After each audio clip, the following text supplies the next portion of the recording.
welcome to the Coop Tank. I'm your host, Steve Cooper, coming to you from SuiteRecording in beautiful Mount Laurel, New Jersey. And I got to tell you, Joe, I went to Springsteen the other night, and it was a great show. But the guy sitting 3 seats down from Joanne and me, he had a mini stroke. I've never seen that. All of a sudden, like, the medics came, and I was like, this is crazy. Has anything ever happened crazy when you went to a concert? That is pretty crazy, man. I hope you guys are all right. So the craziest thing I've ever seen at a concert was probably me crowd surfing. That was probably the craziest thing, and it was great, and I want to do it again. Okay. Well, I would never crowd surf because I'd get hurt. But tell us a little more about SuiteRecording, why I'm here and why the studio is so great. Yeah, absolutely. Thanks, Coop. So at SuiteRecording, we help brands and businesses to leverage the power of video content. That could be a podcast, YouTube, or just social media content. And we do that to help you amplify your message and to reach your audience efficiently and effectively. We can help you with everything from planning your content all the way through to recording it and producing it and publishing it and more. So if you're interested in learning more about how we can help you and your business, contact us anytime at hello@suiterecording.com or visit us on the web at suiterecording.com. That's SUITE. Take it away, Coop. All right. We have a great show today. I run into these people from networking. You know, I've known one for a while. I know one for a long time ago. Now he has a new job. And I just met the other. And our first guest from TBT Barter Company is Brett Soper. How you doing, Brett? I'm doing good, Steve. I appreciate you having us on. All right. And then from BoomCloud, I like saying BoomCloud, it's a Scott Zadina. How you doing, Scott? I'm great, Steve. I'm happy to be here. And we have the benefits doctor. We have Cheryl Houtz. How you doing, Cheryl? I'm doing great. Thank you so much for inviting me on this morning. All right. So, Brett, tell us a little about what you do and what TBT Barter is. Yeah. So I do something a little bit different. I always tell people that, but I run a barter network. So I work with small business owners in the South Jersey, Philadelphia area. We have about 700 of them that trade and barter back and forth. Two main reasons. One, barter to save cash on some of your expenses. And number two is we fill their excess capacity or move their inventory. We work on their excess stuff and we move them to brand new clients. It's pretty simple. All right. And Michael Trainer took me on one of your barter meals. I went to a sandwich shop in Haddonfield. It was very good. Yeah. Next, Scott Zadina, tell us. I know you're new. I know you're new with BoomCloud. It's a newer company. Tell us about BoomCloud and what you do. Sure, Steve. So BoomCloud is a sales and marketing consulting firm. Small to mid-sized business owners, they wear a lot of hats, and they've grown their business, organically, either through their network or through referrals from other customers. But they really just don't have the time to go out and prospect for new clients. They maybe don't have the budget or to hire a salesperson full time. They don't know the first thing about putting an email marketing campaign together. So that's really where BoomCloud will come in and help our clients.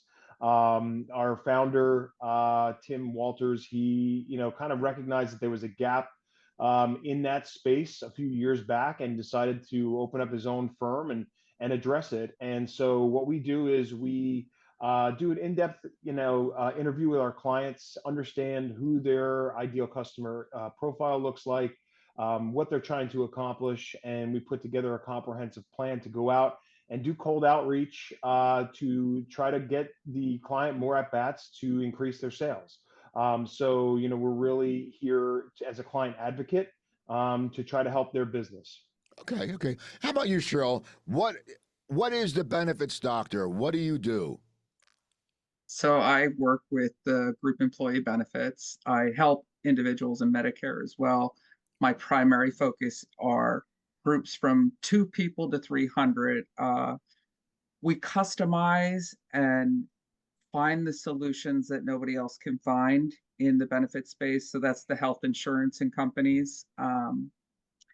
Sometimes it's really hard to find a plan that people can afford or that the employees can afford without going broke. And that's what I focus on mainly, is just making sure people aren't going into bankruptcy because they walked into an ER. Okay, that's good. So Brett, What was your path? How did you end up becoming in barter? Because it's not something you hear every day. You don't hear little kids go, "I'm going to wake up, I'm going to grow up and be in barter." What was your path to your job? Because I've been to one of your events, and they're always great events. But what was your path? Yeah. So I actually went to college to be an accountant. I never did anything with that. And I started off at a finance business when I first got out of college, but we are a family business here. My stepfather and I, we worked together. We kind of started this business together, but he was an entrepreneur. He had a construction company in which he sold. And I don't know, I was in high school at the time. I don't know how he found a barter company actually over in Delaware. I don't know, but he went there. He loved the idea, so he went and worked there for 3 or 4 years. And when I graduated college, like I said, I started off in finance, and I didn't love the corporate thing. Yeah, that wasn't me.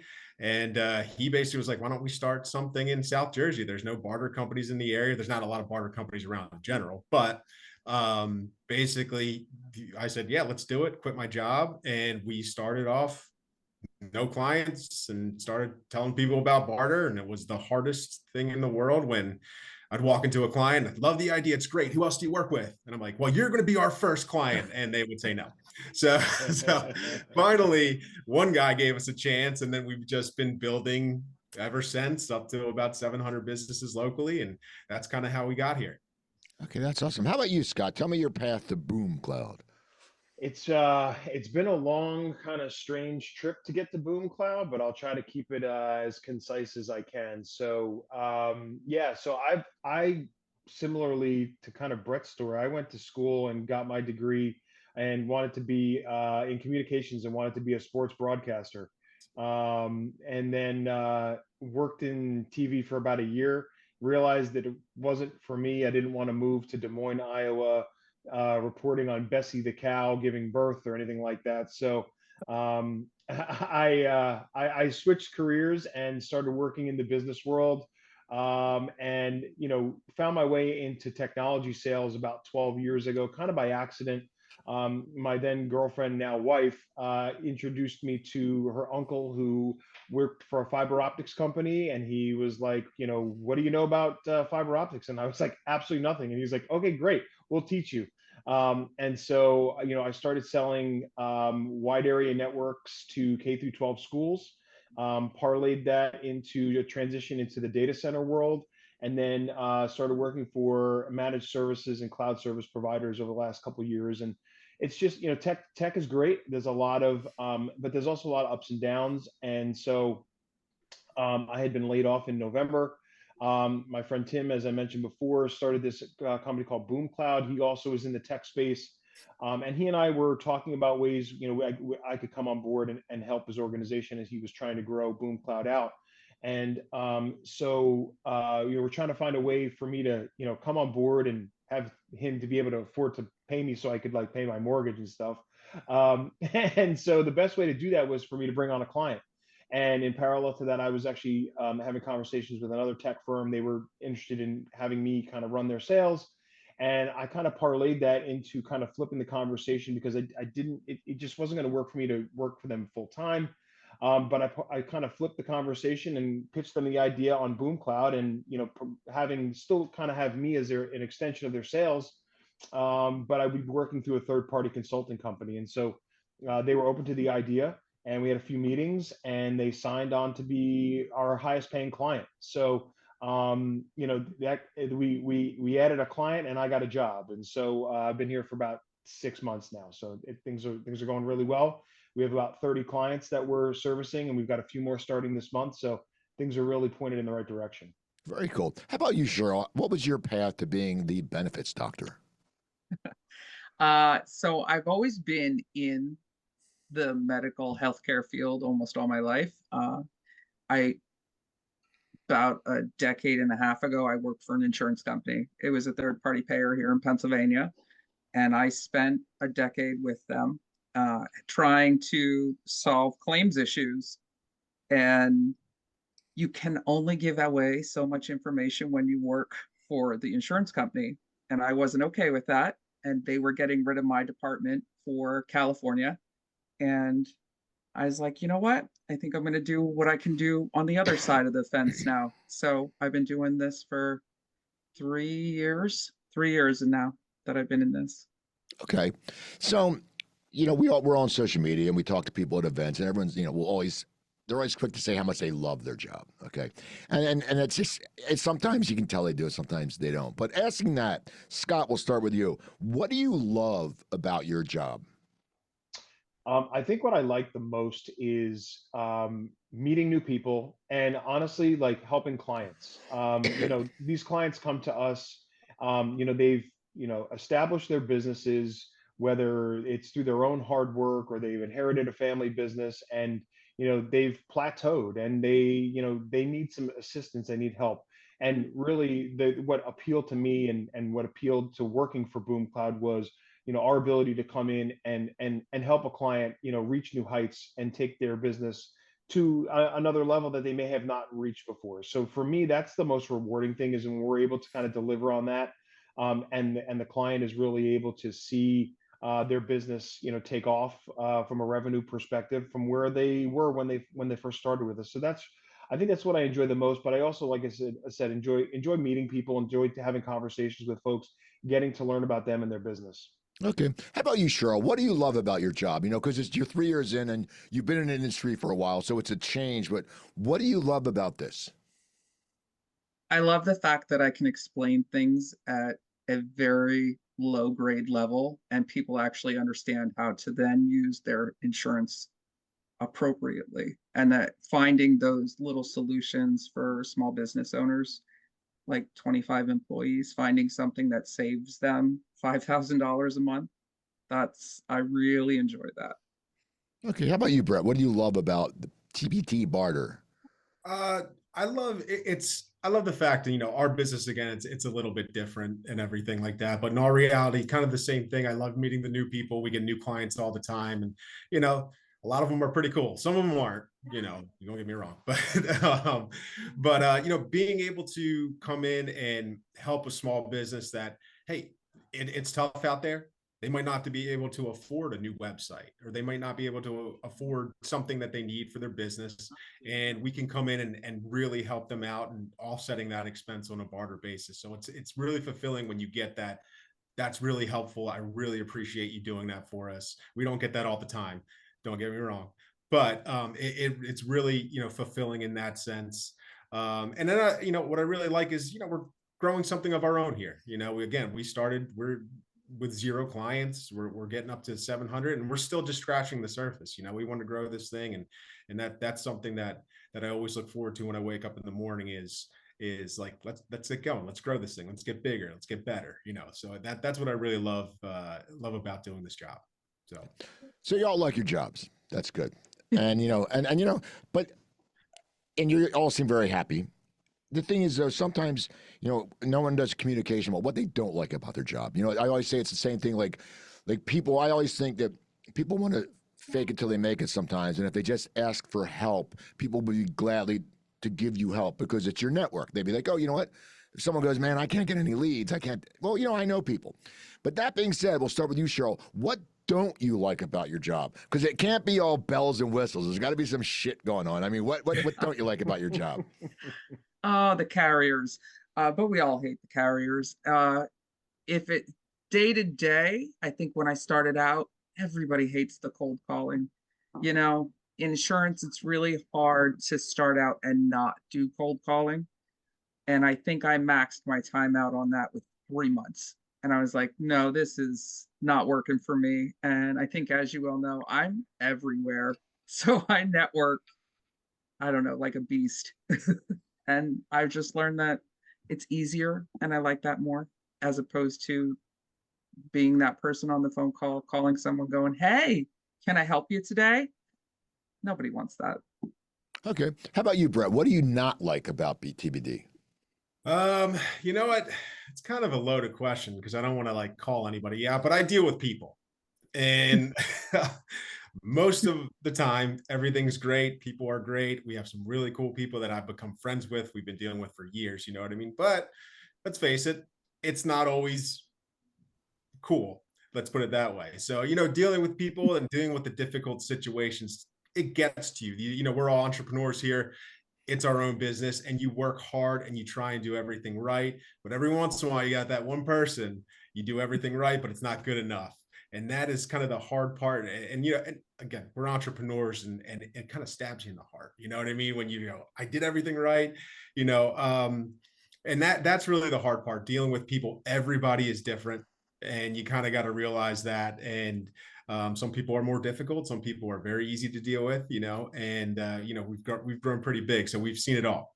But you know, always having that one person give you a call, and you know it's going to be a tough call. That's always you know, kind of bad for me. But again, I've been doing this a long time and learned to move forward. But everything else pretty good though, man. Gotta admit, everything else is great. Okay.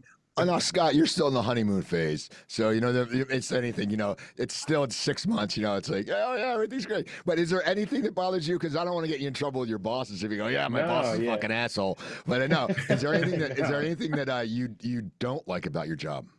Well, I can tell you that I do enjoy working with the guys. We're friends, so like, you know, we're friends in college, so that's cool. But what I think kind of more to Cheryl's point is, you know, our business is cold outreach. You know, so we're doing cold email campaigns, people who've never heard of the clients that we work for, and then we're following that up with cold calls with the intentions of setting meetings. And so cold calling is you know, is a part of the job. And so like, you know, I've gotten back into cold calling. I haven't made cold calls in a really, really long time.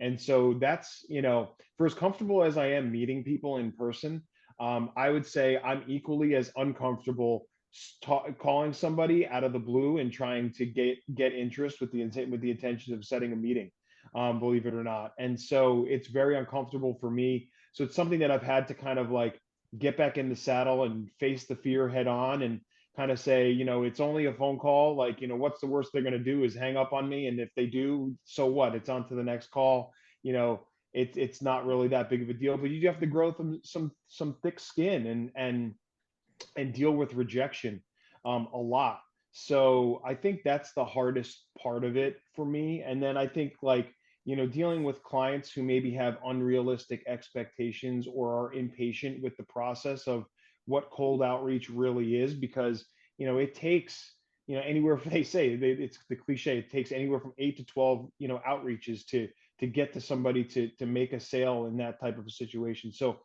I think like the impatience of clients sometimes and unrealistic expectations is a little bit challenging to work with as well. Okay. So I'm not a goal setter. I'll be honest, and I'm a procrastinator. And I mean, I'm working on I want to do this one man show about the '80s because I've interviewed a lot of '80s musicians, people, and that's my gig. And I have the venue I can do it at. I have the first line. I have a notebook because I handwrite everything first, and I don't pick it up. And my goal is, with 4 months left, to get it at least started. Will I do that? We'll find out. But goals, when it comes to goals, Cheryl, have you planned any goals for the last part of the year? Because there's only 2/3 of the year is gone. We only have, 4 months left. Have you planned any goals that you want to attain by the end of 2024? Oh, yeah, absolutely. So in my business, this is the busiest time of year for us. So it starts now and then goes till December 15th is roughly the cutoff for the insurance world. And I have, I guess, 5 different goals. You know, you have your personal goals, and then you have your quarter goals and your yearly goals. And I mean, it sounds ridiculous, but I have just as simple as 5 more X-sized clients that I want for the end of the year. That's it. And it seems like a very small goal, but it's actually quite large in my industry to have 5 good-sized clients. Okay. So, How about you, Scott? Any goals for till the end of the year? Yeah, I mean, obviously we have goals that we set with our clients from, you know, some certain expectations, but I think from a personal perspective, you know, I think I'd love to identify probably another 2 to 3 prospective clients for BoomCloud for us to, you know, bring them on by the end of the year. So that's a goal that I have, you know, for the business itself. And then obviously, you know, we have specific goals mapped out for our clients to kind of meet expectations by X, Y, or Z date. But yeah, so those are, I think that's kind of where I fall right now. Okay, Brett, how about you? What goals do you have? A couple, we have goals every month, all that kind of stuff. And for us, again, our life of this barter thing is new sales. So obviously we have sales goals. My goal, ours are a little bit different sales than you guys, obviously, but our goal is to add another 50 accounts to TBT, and we have some sales guys, so it makes it a little bit easier for us. But that's kind of our goals there for me personally, but within the business. And it's a goal that I've been personally working on is, I don't know how to say this the best, but kind of getting out of the business more, getting out of the day to day, and delegating to our employees a little bit more. I have a very hard time with that because I'm like a micromanager, So it's because I started this business with my dad. It was just me and him for the longest time, So we're set in our ways, but I'm trying to teach myself. My goal is to delegate more, get out of the business, focus on the big picture stuff, get out and network more. I'm lacking in that, unlike you, Steve. I know that. And need to come to more of your events because they're great. So that's kind of the goal. And then obviously the other goal is have another event of ours, because like you mentioned, we have our own events as well. So we do want to get to one more before the end of the end of the year. So Okay, I'm going to stay with you, Brett. You set these goals. How do you rebound if you don't attain that goal? Because sometimes you set a goal and you don't get it. What do you do? Because, do you go through a depression, or how do you get out of it? Because I think what we do is we don't get the goal and we feel like we don't have self-worth. Like we feel dirty, like, oh man, I didn't hit my goal. But how do you get out of, what do you do if you don't hit a goal? What is your mindset? So my mindset whenever I don't hit a goal, and listen, when we do goals, they're lofty usually. They're the ones that are tough to meet. I don't put the challenge of doing something I know is possible, like easily done, in front of myself. So, when it comes to when we don't hit the goals, or when I don't hit my personal goals or anything like that, I kind of just go back to square one. I go back to the basics, figure out why I didn't hit that goal, and then try and be better. Like, did I not make enough cold calls? What do I have to do? I have to make it, 20 more cold calls per week, or whatever it might be. Or did I not delegate enough, like I said, with that other goal, or whatever it might be? I try and look at why we didn't do it, and then rebound, like you said, and do certain things differently, try different things to make sure next time. Because it's always, in business, everybody knows everything's always changing. You always got to try new things, So I always go back to the basics, how we got there, and then I try to just make it better, and then try and hit that goal again. I am not a person that gets depressed if I don't hit a goal. I've been doing it so long, it's just, but that's kind of what I do. I kind of go back to basics, get on the phone, make the cold calls, shoot out the emails, that kind of thing when it comes to sales, and figure it out that way. So work harder, I guess you can say. I know that's a cliche, but that's kind of fun. How about you, Scott? What do you do how do you get out of it if you don't attain a goal? What do you do? I think I go back and I kind of look at, the process of what I was doing, and maybe, what didn't work in that process for me to not, attain the goals that I set for myself. I think,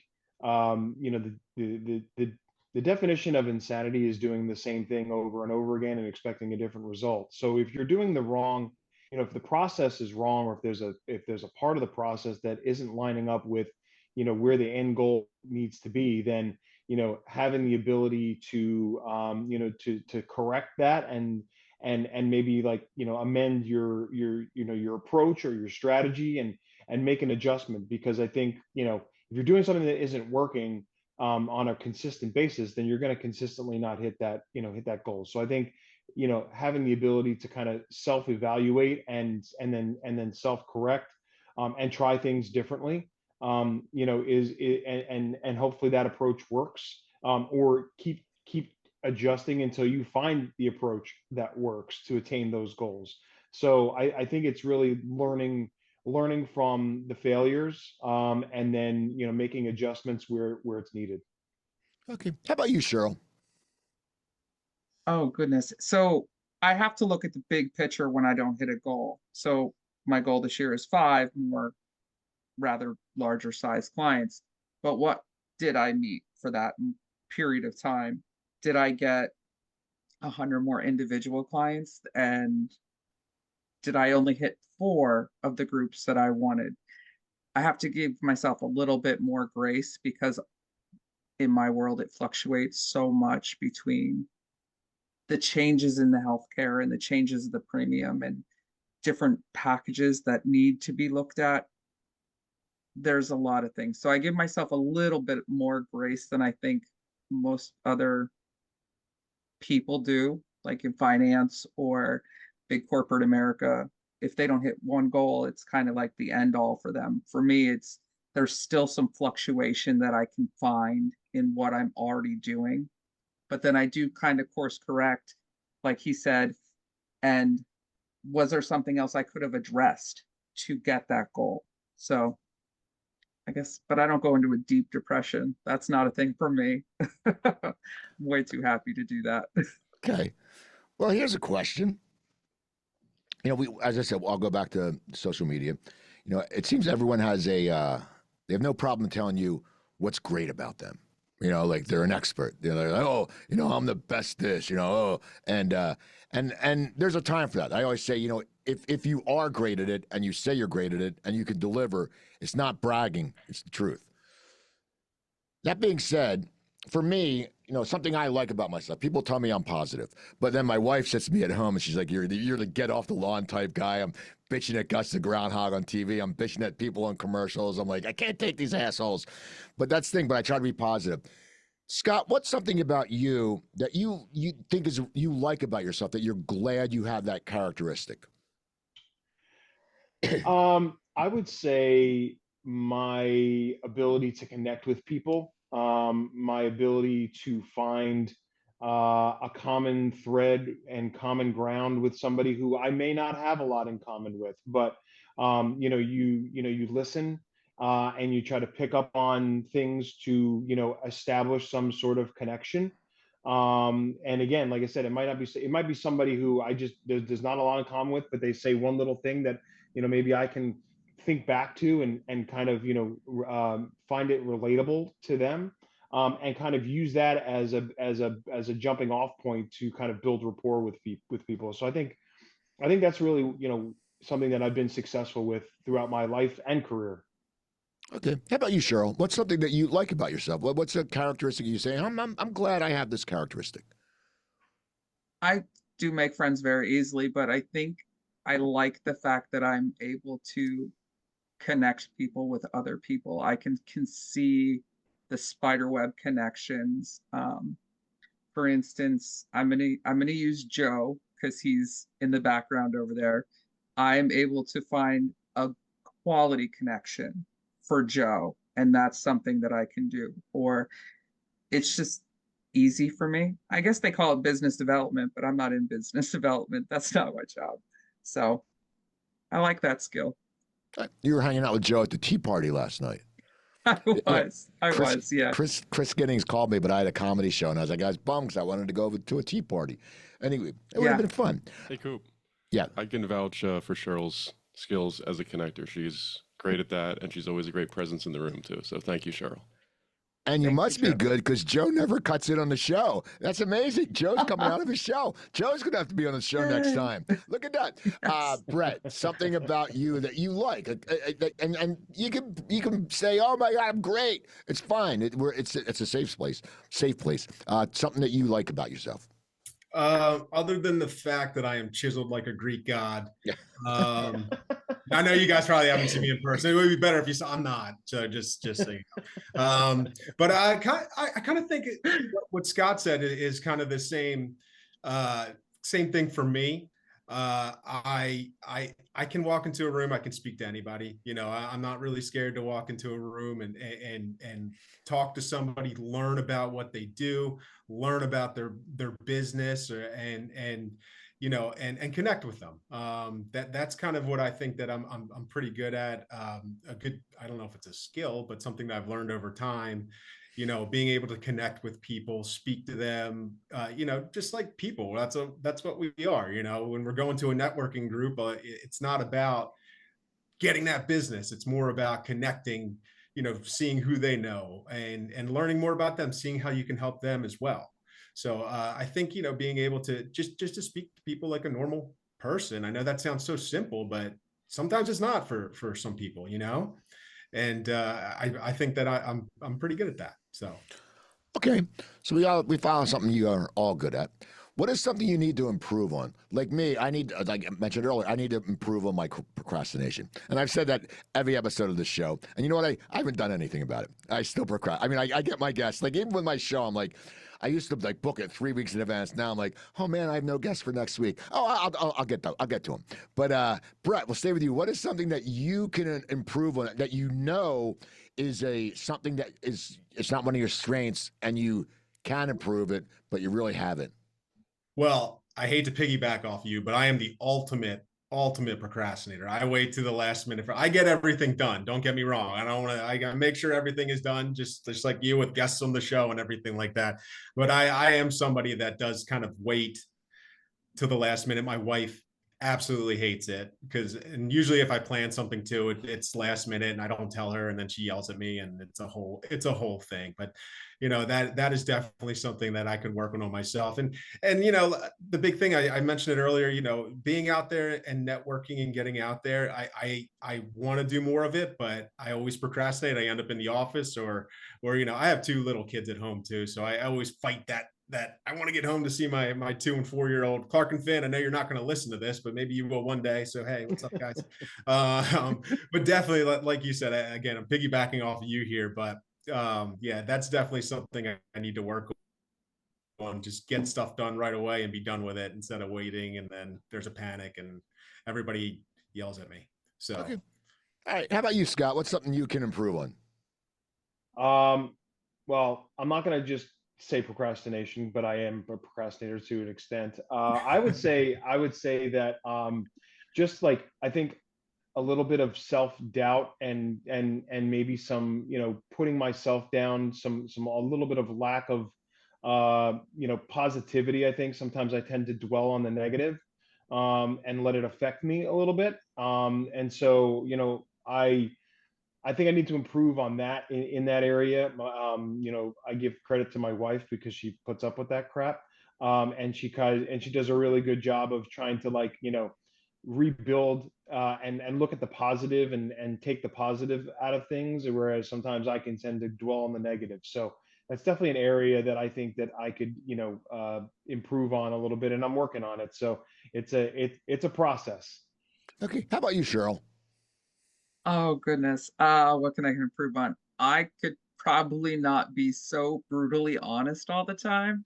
And I'm one of those people that you can read it on my face too. So if you say something stupid, I'm going to give you the stupid face to go in with what you're saying. I do beat myself up a lot, so I'm with Scott on that one. It's it's rough sometimes to beat yourself up, but I give myself the same face that I give everybody else, so it works out, I guess. All right. So we have two lives. We have professional and personal. What's something you've done in the last year in your personal life that makes you proud?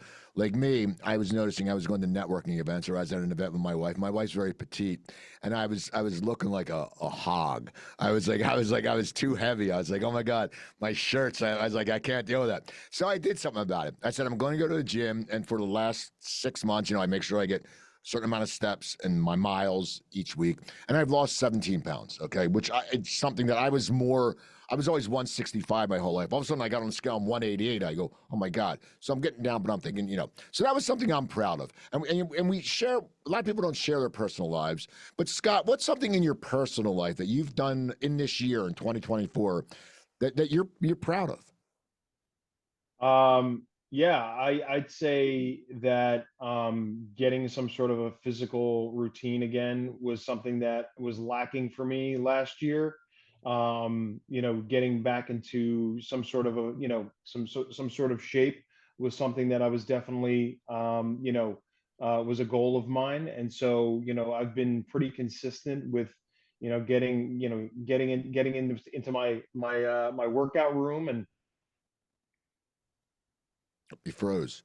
I think he went in his workout room. on how I feel, for sure.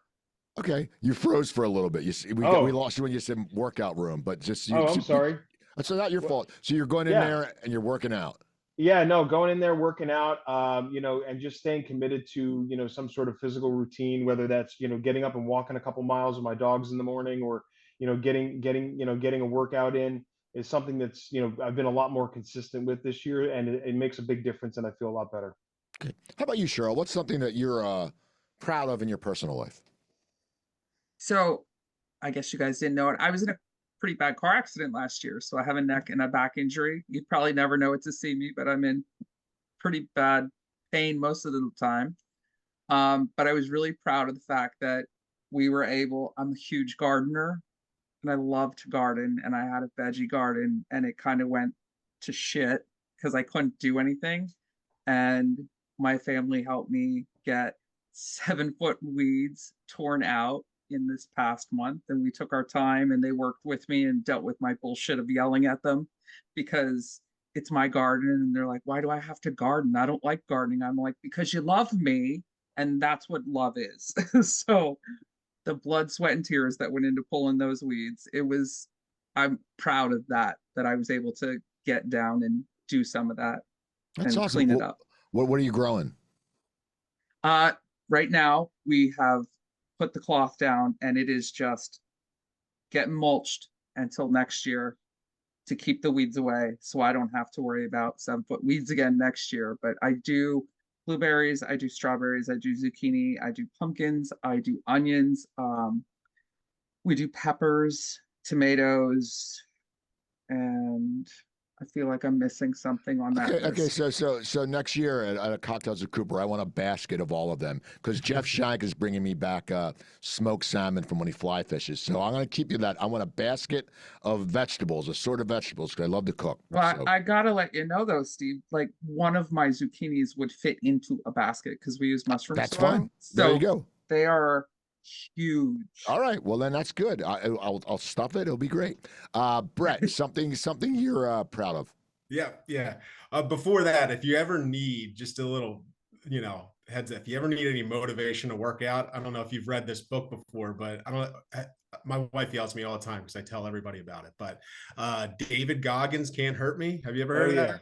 I've Yeah. heard it. If Yeah, you want to get definitely. pumped up, and you want to get to the gym or run or whatever, that is the book to listen to. Or I don't read, Yeah, but he's a maniac. He's yeah, he's amazing. a little nuts. He's a little intense, but Oh it yeah. gets you going. So, but for me personally, when it comes to obviously I value my time with my family. Again, I have a 2 and a 4-year-old, and they're always a priority for me. And I don't know if I'm proud of this, but I am or was the head coach of his t-ball team, Clark in particular. He's 4, and we were awesome, number one. And they were great. And I'm going to say it was all because of me, but it wasn't. I told them every time that we played, they would always go, did we win? And I'm like, yep, even though you're not keeping score or anything like that. But, and it sounds, little, but, dealing with all those kids, it's crazy. But, making a little bit of a difference in their life. They all loved it. And obviously being with my son as well and teaching him, something that I love. I love baseball. I played baseball in college, and Phillies aren't very good right now, but that's okay. But yeah, it was just a fun time and a bigger commitment than I ever thought it was going to be. But in the long run, it was super fulfilling. It was great. And I'm coaching fall ball again too, because now I want to do it all the time. Awesome. And just this is a Trenton Thunder shirt. Thank you to John Bodner, the GM, who gave me this shirt. I was actually at the game last week. Okay, this is a 2-parter. We're going to start with you, Cheryl. And if you might answer it as one part, but I think there's a difference. I think there's a difference between success and happiness. I think there's people who are very successful who are just miserable. Okay, but to you, Cheryl, what is success, and then what is happiness? Success is the moment that my husband doesn't have to work 10 or 12 hours a day, no matter what that looks like. It's me being able to afford him the luxury of not having to do 10, 12-hour days if he doesn't want to. So that's success to me. And I focus all of my career around that because I want my family to be as happy as possible. In order for that to happen, we don't generally buy gifts and things for each other on birthdays and Christmas. We do things, we create memories and moments together. So that's my happiness. My success does go hand in hand with my happiness, because in order to do one thing, you have to do the other as well. So that's Okay. how I look at it. Okay, how about you, Brett? Success, happiness. Yeah, success, again, just like Cheryl said, they're definitely intertwined. Let's there's no ifs, ands, or buts about that. But in the business world, like I said, what really motivates me and what is successful is growing this business. You know, I don't want to grow a job for myself. I want to grow a business. I want to get employees, which we have some now. I want to, have people happy within our network. You know, like I want to make sure people, when they talk about TBT Barter, it's always good. And that's always that's kind of what I look at success. It's not really about money. It's more about growing a business. And with that, the cool part about, having your business is kind of like Cheryl said, is the family time. I have the best time, again, bringing them up again, is with my kids, being able to be a little bit more flexible and being able to provide for them, obviously, and my wife too. And, just making them happy and being with them. And the ultimate thing, kind of what Cheryl said as well, it's not about what you buy them gifts or anything like. It's the time that we get to spend with them, and that's really happiness to me. It's just being able to spend time with my children and making, seeing them happy makes me happy. So, Okay, how about you, Scott? Success, happiness. Yeah, so I think success is, something where, that's kind of why I came to BoomCloud, is like I want to be able to carve out a, not, I wouldn't call it legacy, but I would just say, like, I want to have something that, I can look back on and say, I helped build this from, the ground up, and here's where it is today. And, I've set myself up and my family up, for success going forward, because of the things that I was able to do, and contribute to, to building a company kind of, from the ground up. I think that's kind of what I'm viewing success as. And then, happiness for me is, spending time with my family and my friends, living life, and just trying to be and getting as much out of it as I can. You only get one, and it goes, I find as I'm getting older, it seems to go faster. I don't know if that, really, it means, I think it's just, comes with perspective, but it just seems like every day goes quicker, every week goes quicker. And you have to just, make sure that you're making the most out of the time that you have. And so, whether that's traveling, or whether that's, going to the beach with your dogs, or whether that's, whatever that it is that makes you happy, I think, do what makes you happy. I mean, it doesn't do any good to go through life miserable. If you are, then maybe you need to do some self-reflection and find out what makes you happy, and then continue to do that, so that way, you have a better outlook on life. Okay. So this is a question you can answer. It can be in any part of your life, okay? Because we change and we meet people. And, so I'm going to ask you, we'll start with you, Brett. Who's an important person in your life that has made an impact on you? It could be in the last few months. It can be from when you were a kid. It can be from when you were in college. But who is someone that sticks out in your mind that you say, that person, I met them and it really kicked ass. They made an imprint on me. Who is someone in your life that's done that? well, first of all, David Goggins. I know I mentioned him already, but I didn't meet him actually. I just read his book, so that doesn't count. I hate to say, I told you that we are a small family business, right? So, family business dynamics are crazy. And I haven't met him recently. Obviously, he's my dad. But basically, everything that I do, he taught me to do, especially with, well, I guess in life in general, but also with the business, and he's just always would back me in whatever I wanted to do. And he just knows his stuff, and I'm always impressed. He's always better than me, which makes me mad when it comes to business, not in everything, don't get me wrong. But yeah, he's always the one pushing me and getting us to move forward as a business and everything like that. And I mean, like you said, he just kicks ass. So again, he's the guy that always pops up in my mind if I get a question like similar to that, so figured. Okay. Again, didn't just meet him, obviously. So okay, that's fine. No, it can be any time in life. Scott, how about you? Yeah, I mean, I would say my wife Tara. She honestly she impresses me every day, and she has such a better outlook on things sometimes than I do, and like she really grounds me and kind of like holds me accountable. And you know, fortunately and for me, she puts up with my shit. And you know, and but I've learned so much from her in terms of how to approach conversations, how to think critically, how to, you know, maybe you know, tweak what I'm saying, or how is more importantly how I'm saying it to get a better result. Because you know, I had I've, you know, throughout my life I've had kind of a short temper, and I've kind of, you know, flown off the handle, and she's taught me a lot of things to kind of, you know, just be a little bit more mindful about how to talk to people and get a better result. So you know, she's definitely somebody that I think, you know, kind of has inspired me, and continues to do so, and I'm pretty lucky for that. Okay. How about you, Cheryl? I've got to go with my husband. He is the complete opposite of me, whereas I'm extremely an extrovert. And I say that extremely is the key word there. I think I take extrovertedness to a whole new level. And he's one of those calm, he'll drop the dry humor on you in random situations where it's inappropriate, usually. And he definitely calms me down a lot when I get, "Oh, we have to do this. We have to do this now.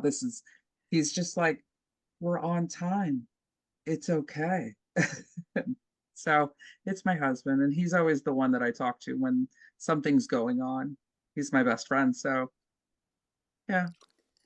Okay, I forgot to mention we all forgot to mention you, Steve. So no, Brett. I'm gonna say if your wife, if your wife watches this, she's gonna go, "Hey, thanks for mentioning me." I know, I know. Like, what? Thanks, man. She's definitely gonna watch it too. And she's gonna be like, "What?" And so, oh, my wife too. My wife. What's your wife's name? Ashley. Ashley, give them shit. Make them do extra yard work. So we talked about cold calling earlier, and I know you all through networking. And when you network with people, a lot of it now it's you want to build relationships, and from relationships comes referrals. So we're going to start with you, Scott. What's some qualities someone you network with has to have if you are going to refer them? Because we've all gotten a referral and they don't call sometimes, or they do a shitty job and it comes back and stings us in the ass. And if they never get pissed at that person, they get pissed at us because we made the referral. So what qualities does someone need, Scott, for you to say, you know what, you got to get this done, call this guy? Yeah. So I think, you know, ability to follow through and follow up, and, you know, do what you're going to say when you're going to say it. You know, and there's a lot of people who have good intentions, but, you know, are poor time managers, and they just let, you know, things go, or don't follow up in a timely amount of time. And I think, you know, over the years, you know, I've tried to refer people who I know are going to respond, or I know are going to come through and deliver based on, you know, past experience. You know, I think that, you know, like you said, you kind of get burned sometimes when you refer somebody to somebody, and, you know, they drop the ball, or they don't do what they say they're going to do. I think the people who consistently show themselves to be reliable, and more importantly, is just, you know, do what they say they're going to do when they're going to do it. And I think those are the types of people that I want to make referrals for. Okay, how about you, Cheryl? So I think if they're showing me their authentic self, I'm more likely to refer a person, especially if I've personally used their services. That'll certainly boost you up the list if I've personally used it. Most of the people that I refer, I have used their services. So I know if they're going to satisfy my clients that I personally work with, or if they're going to help out somebody else. Majority of referrals that I have put out there, I have had multiple feedbacks on them. I'm really close to my chest on referrals when it comes to that. I can introduce anybody to anybody else, but a referral is, I'm pretty picky about those, actually. So I don't just hand them off willy-nilly. Okay. How about you, Brett? Well, you know, with my business, I'm the ultimate referral person, because basically that's what we do is we're referring, it's in the barter world, but we're referring people back and forth. When it comes to people that I would refer, there is a little trust there, obviously, right? You meet somebody, you talk to them. I think if I'm comfortable with them, after talking to them about their business, what they do, then that's kind of, I know it sounds weird. It's kind of like almost like a feeling. Obviously, you can Google everything nowadays, so you can kind of look up and see what they're doing and see their reviews and things like that. But if you're just talking to somebody and their communication is there, as Scott mentioned, that's the number one thing. I deal with a lot of business owners, and the number one thing is communication. And that's what we always preach to them. You just have to talk to them. Things happen, stuff like that. So really, it is all about the communication, but there is some trust there, and that's the tough part about it. We've all been burned with that before. Hey, that guy didn't show up or whatever it might be. But yeah, just the personality, how they speak to you, how they communicate with you. I think that's kind of how I refer. Based on who I speak with and how they speak to me. Okay, so Cheryl, you mentioned earlier you're a networking beast, and I know you go everywhere and you network all the time. What is it you love about networking? So I heard this webinar or this podcast one time, and it said, you're only going to grow your business if you grow the circle of influence around you. And I love the fact that I can come to the Coop Tank, I can come over to your networking group, and I know 10 people in the room, but there's 5 people that I don't know. And those 5 people are the ones that I'm going to spend a little more time with, because they might be able to influence where I meet someone, or I might be able to introduce them to somebody that they've never even heard of before. So the fact that I get to go to New York City, and I get to go to South Jersey, and I get to come over here in PA up to the Poconos or Philadelphia or wherever it is that I'm going, I get to find new people and find new things. And I've come across some really interesting job titles and things that people are looking for, but they're not around. There's only maybe 5 people that do specific jobs. So I like that. That's the fun part. I give you credit, man. I won't go. The only time when I go to networking over in Pennsylvania is if I can take the speed line into Center City. I'm not drive to any networking. I won't. That's something said. Even like someone's like, "Hey, you want to meet for coffee?" Yeah. So yeah, you want to meet in Manayunk? I said, "No, you can come to Collingswood. I'll drive to Collingswood. That's the closest I'm going to Philly to meet you if I can't take the speed line in." Brett, what do you like about networking? Obviously, I like meeting new people, learning about new businesses. But the one thing I really do like is, when you're speaking to people about their business and, you get into conversations about sales and things like that. I love hearing other people's perspectives. A lot of times it's stuff you've already know, when you're talking sales or whatever it might be, you're getting new clients, things like that. It's a lot of times it's stuff you've known, but it's good hearing a different perspective of what they do, because it might just be a little bit different, and that one thing might ring and I should try that. So I kind of love that aspect of it, learning about the business, but not about just what their business itself, but how they do it, how they get new sales, how they go out there, do they network, do whatever it might be. So learning just a different perspective and of how people do things, because we're all set in our ways, but just hearing it, or even just hearing it again, something you already know. I love that, just coming back and going, you know what, I was talking to somebody and they just mentioned this, and I'm like, and it really clicked. We need to try that. I love that kind of thing with networking. How about you, Scott? Yeah, I enjoy, everybody has a story, of how they got to where they are, and who they are. So I really enjoy, hearing people's stories and understanding, where they came from, whether that be in the business world or personally, and how they got to, being in the same place that I'm in that particular day. I think that's the most fascinating thing, is that, you meet folks and you're in the same place at the same time, and you've never seen them before, and you kind of wonder, like, where, what's your story, what have you been, and where have you been, and how did you get here, and how did our paths cross. And to me, I think I find that really interesting. And I think when I'm networking, I think that's kind of like something that I find to be, just one of the more intriguing parts about meeting new people. Okay.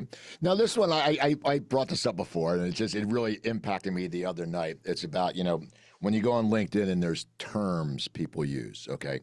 And I was at Springsteen, and as he's sitting there singing Thunder Road, he put the mic to the crowd and everyone sang back to him.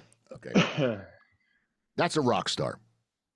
I interviewed Greg Camp, who wrote All Star by Smash Mouth. Hey, now you're a rock star.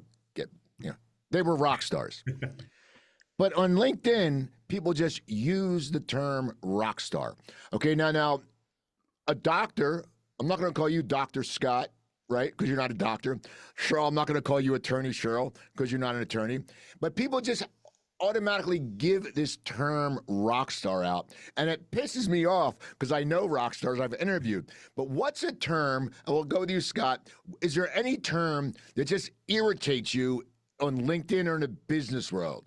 Is there something you go, don't know, because you're not a rock star? I'm sorry. Springsteen is getting the feedback. I don't see someone going to a networking event at the buffet and having the whole crowd sing back to him. He's getting like chicken cutlets. Okay, it's not the same thing. But what's a term that you don't like? Geez. I think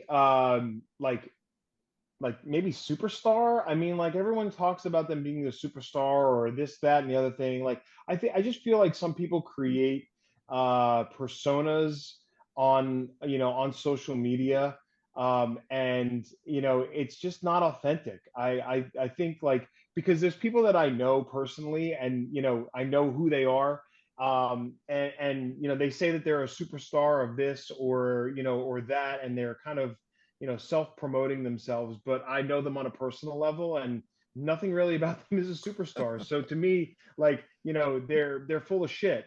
It's for the show of being on social media to get people to follow you or see your things, and that's fine if that works for you, but you're not a superstar. You're just a liar. All right. See, that's good. Brett, how about you? Term, by the way, I did go see Journey, Def Leppard, and Steve Miller Band. I don't know if you caught that show, Steve. I'm not. They're all 80 stuff, but Oh, no, I've interviewed Phil Collin from Def Leppard. Cool guy. Oh, really? He's ripped. He's like a bodybuilder now. Like, yeah. It's crazy. They were great. They were great. So, when it comes to a specific term, I see. I don't really mind that stuff because they're trying to get business, whatever way they are. I understand they're kind of lying. I get that, but they're all trying to get business.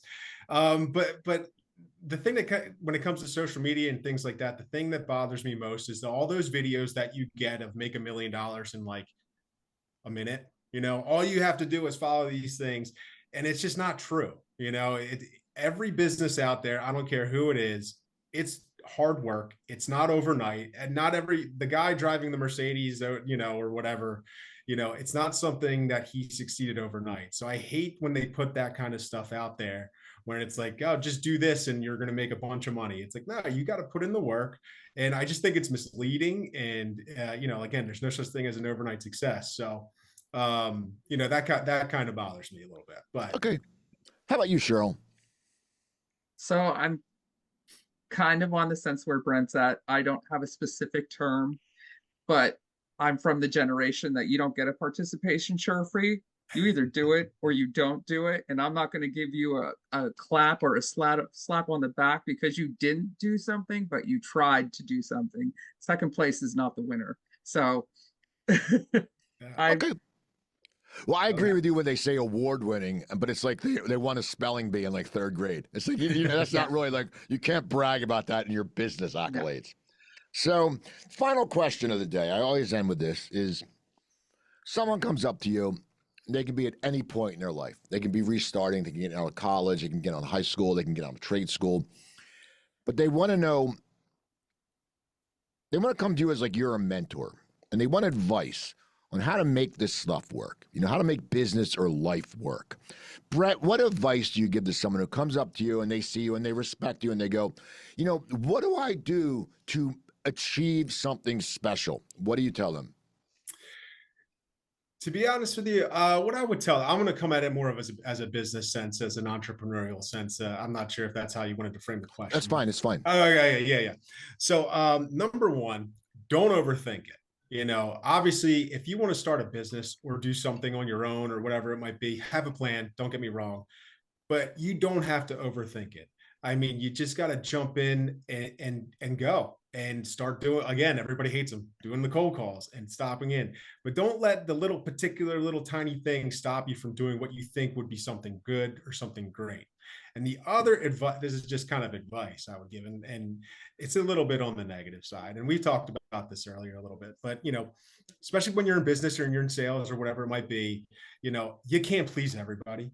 You're going to get some feedback where, again, it stabs you in the heart and stuff like that, and the big thing is, just keep moving forward. You cannot make everybody happy, and you can't let little things like a bad review or somebody yell at you or hang up you on a phone call, stop you from doing what you're doing. So what is the Rocky Balboa thing? It's not about how hard you hit, it's how hard you get hit and keep moving forward. I know that's kind of cheesy, but that's the only good part of that Rocky Balboa movie anyway. But I like it, so we'll go with that. You can do it, Mick. Mick, chase the chicken. Scott, advice. My advice would be do more listening than talking. I think the biggest thing in sales that people make a mistake in doing is talking too much about themselves, or just, talking to hear yourself think. I think you need to do, more listening, and then understand what people are trying to accomplish, what people are trying to achieve, and then offer up, your thoughts, your opinions, your expertise to help solve the problem. I think particularly, in sales, so many guys they just talk and talk and talk, and people just don't want to hear that. They let them do the talking, because then they'll eventually provide you with the information that you need to solve their problem. So that would be my advice: more listening, less talking. Okay. How about you, Cheryl? So I think, I'm going to go back to this. Be your authentic self, but then you need to know that it's gonna suck. The first year is gonna suck. You're gonna hate it. You're gonna cry. You're gonna dig deep down in, and you're gonna find out whether you have the grit or not. And then when it really sucks the worst, it's gonna suck a little bit more. And you just push through, and you're finally gonna see something on the other side. And you just have to continue to do it. If you give up, then it was never meant to be. But if you really want something, you will push yourself and push yourself and push yourself. And that's the best advice I could give. Okay, that was great. Now, Brett, how can people get in touch with you? Our website's www.tbtbarter.com. That's tombarter.com, or all of our information is on there. That's probably the easiest. My email is bsoper@tbtbarter if you ever want to get in touch with me. But yeah, that's all on the website as well. So Okay. How about you? How about you, Scott? Yeah. So BoomCloud's website is goboomcloud.com. My email address is szadina@boomcloudllc.com. And then obviously I can be found on LinkedIn fairly easily as well. So would love to chat. If anyone's interested, that'd be great. Okay. And Cheryl? My website is Houtz, HOUTZ, insuranceLLC.com. And you can find me on LinkedIn fairly easily. The last time I checked, my email is Cheryl@HoutzInsuranceLLC.com. You should do In the House. In the House. I should. Did you hear the new tagline? Did you hear the new tagline? I heard Friends with Benefits. It's a great tagline. Yeah. She has a great line. Friends with Benefits in the house. I'm telling you, people, you can check out, please go to YouTube, check out past episodes of the Coop Tank, subscribe, make comments. It's all great. Go to my other website, coopertalk.net. I have over 1,020 celebrity interviews there, Rock and Roll Hall of Famers, popular actors. It's a great show. September 4th, Wednesday, Cocktails with Cooper at Splits Bar and Grill. Starts at 4:30. It's always a good crowd. If you want to sponsor it, reach out to me. I'll put you on all my social media. You get to speak at the event, and I'll even drop you a few plugs on the Coop Tank. Also, Speakeasy Stand Up. Next show at Soundplex Studios is September 26th. Reach out to me about that. And coming in October, if you're afraid to talk in public, if you have that fear or you have anxiety when you're going into a networking event, I'll be doing a 4-week workshop. We meet once a week at Soundplex Studios, and you'll be learning how to do stand-up comedy. And so in your last class, you will actually get in front of people and do your act. And I'll tell you something, once you face the fear of an audience, you will never worry about speaking in public again. I also want to thank Joe Gangemi from SuiteRecording. If you have any podcasting needs, email them at hello@suite recording.com. Thank you all for listening. Thank you for watching. I'm Steve Cooper, and I will talk to you guys next time.